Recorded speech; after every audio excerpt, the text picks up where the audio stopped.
अस्सलाम वालेकुम। खबरें ये हैं कि एशिया कप और ट्राई नेशन सीरीज के लिए पाकिस्तान के दो डिफरेंट स्क्वाड फाइनलाइज कर लिए गए हैं। कुछ प्लेयर्स को ट्राई नेशन सीरीज में चांस दिया जाएगा। कुछ प्लेयर्स सीरीज में रेस्ट करेंगे। जो प्लेयर रेस्ट कर रहे होंगे उनको आगे एशिया कप के लिए ले लिया जाएगा उनमें से कुछ प्लेयर्स को। और जो ट्राई नेशन सीरीज में कुछ प्लेयर्स खेल रहे होंगे वो अगर उनमें से कुछ प्लेयर परफॉर्म कर जाएंगे तो वो बैकअप के तौर पे एशिया कप स्क्वाड के लिए रिजर्व में शामिल हो जाएंगे। तो ये एक किस्म का experimental series Pakistan tri nation series को ले रहा है। तो ये ट्राई नेशन सीरीज में पाकिस्तान का स्क्वाड क्या होने जा रहा है और आगे जो एशिया कप आ रहा है उसमें पाकिस्तान का क्या स्क्वाड होने जा रहा है, ये मैं इस वीडियो में डिस्कस करूंगा। देखें, जो कुछ इंपॉर्टेंट चॉइसेस पाकिस्तान की सिलेक्शन कमेटी को करनी थी उनमें फास्ट बॉलिंग डिपार्टमेंट सबसे ऊपर है। ये डिसीजन किया गया कि शाहीन अफरीदी ने, चूंकि अभी वेस्ट इंडीज में ओडीआईज भी खेले हैं, T20s भी खेले हैं, तो ट्राई नेशन सीरीज में उन्हें रेस्ट दिया जाए, उन्हें स्क्वाड में शामिल ना किया जाए, आराम दिया जाए और एशिया कप में फिर डायरेक्टली उनकी वापसी करवाई जाए। तो शाहीन अफरीदी आपको ट्राई नेशन सीरीज में खेलते हुए नजर नहीं आएंगे। वहां पर पाकिस्तान सलमान मिर्जा को चांस देगा। सलमान मिर्जा शाहीन अफरीदी के बैकअप के तौर पे ट्राई नेशन सीरीज खेलेंगे, अच्छा परफॉर्म कर जाएंगे तो फिर अगर सिचुएशन बनी तो मे बी स्क्वाड में शामिल कर भी लिया जाए, लेकिन ज्यादा चांसेस यही है कि उनको रिजर्व के तौर पे एशिया कप के स्क्वाड में बैकअप के तौर पे रखा जाएगा। मेन स्क्वाड में एशिया कप में वो होंगे नहीं। कोई प्लेयर अगर इंजर्ड होता है तो फिर उनकी वापसी मेन स्क्वाड में भी हो जाएगी। लेकिन ये अच्छा है कि वो मैच फिटनेस, मैच का मोमेंटम, मैच प्रैक्टिस हासिल कर लेंगे यूएई की पिचेस पे, ताकि अगर जरूरत पड़े तो वो रेडी रहें। उसके अलावा अब्बास अफरीदी की भी इस सीरीज में वापसी हो रही है। बांग्लादेश सीरीज के बाद उन्हें ड्रॉप कर दिया गया था। जो बांग्लादेश सीरीज के बाद कुछ प्लेयर्स वेस्ट इंडीज के लिए सिलेक्ट नहीं हो सके थे, उनमें सलमान मिर्जा, अहमद दानियाल, अब्बास अफरीदी ये प्लेयर शामिल थे। अब अब्बास अफरीदी को भी ट्राई नेशन सीरीज में खिलाया जाएगा और अब्बास अफरीदी को एज अ बैकअप खिलाया जा रहा है फहीम अशरफ के, ऑलराउंडर के तौर पे, क्योंकि अब्बास अफरीदी नीचे आके हिटिंग कर सकते हैं। अब इसमें इशू यह है कि फहीम अशरफ को सिलेक्शन कमेटी और मैनेजमेंट चाहते हैं कि वो ट्राई नेशन सीरीज में सिलेक्ट ना हो, लेकिन फहीम अशरफ का जो किला है बड़ा स्ट्रॉन्ग है। तो अभी तक ये डिसीजन तो हुआ है कि अब्बास अफरीदी आएंगे, बट अब्बास अफरीदी फहीम अशरफ की जगह पे आएंगे, फहीम को ट्राई नेशन सीरीज में बाहर किया जाएगा या फिर अब्बास अफरीदी के लिए किसी और फास्ट बॉलर को बाहर किया जाएगा, ये डिसीजन होना अभी बाकी है।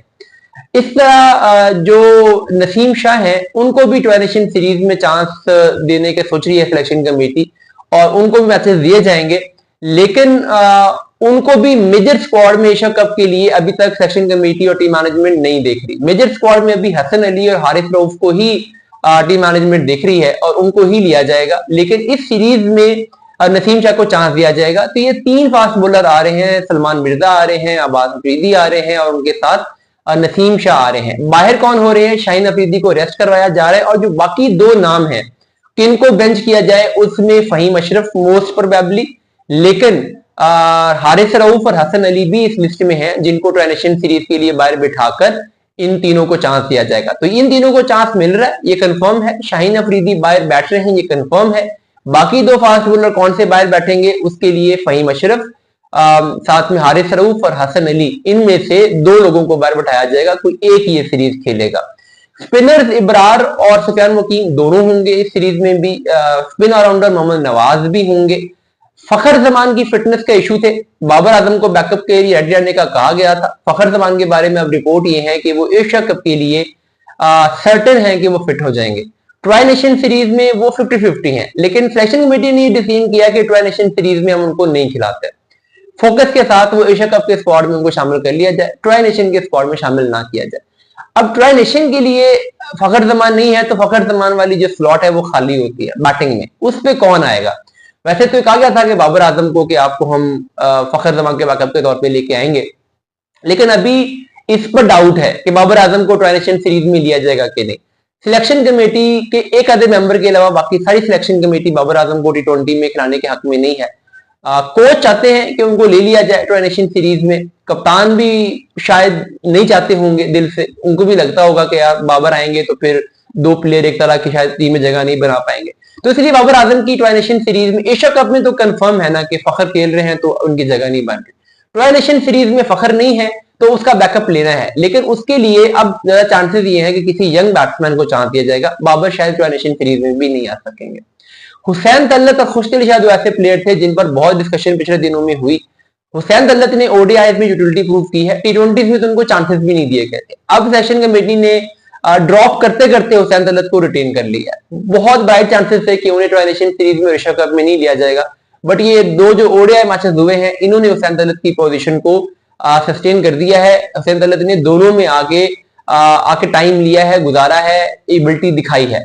तो हुसैन तल्लत अब टी20 स्क्वाड में होंगे। खुशदिल शाह का अभी भी डाउट में लगता है, लेकिन खुशदिल शाह को जो कि कंपटीशन में लोअर ऑर्डर हिटिंग में कोई और नाम सामने है नहीं, इसलिए खुशदिल शाह को भी स्क्वाड में लिया जा रहा है। मोहम्मद हारिस एक ऐसा नाम थे जिस पर माइक हैसन के बारे में आपको मैंने रिपोर्ट किया था कि उन्होंने बड़ी नागवारी का इजहार किया था कि ये किस केयरलेस एटीट्यूड के साथ खेल रहा है, और ये रिक्वेस्ट भी की थी सेशन कमेटी को कि हमें बैकअप कीपर दे दें, रिजवान को दे दें, लेकिन वो ऑफर स्ट्रेट अवे रिजेक्ट कर दी गई है।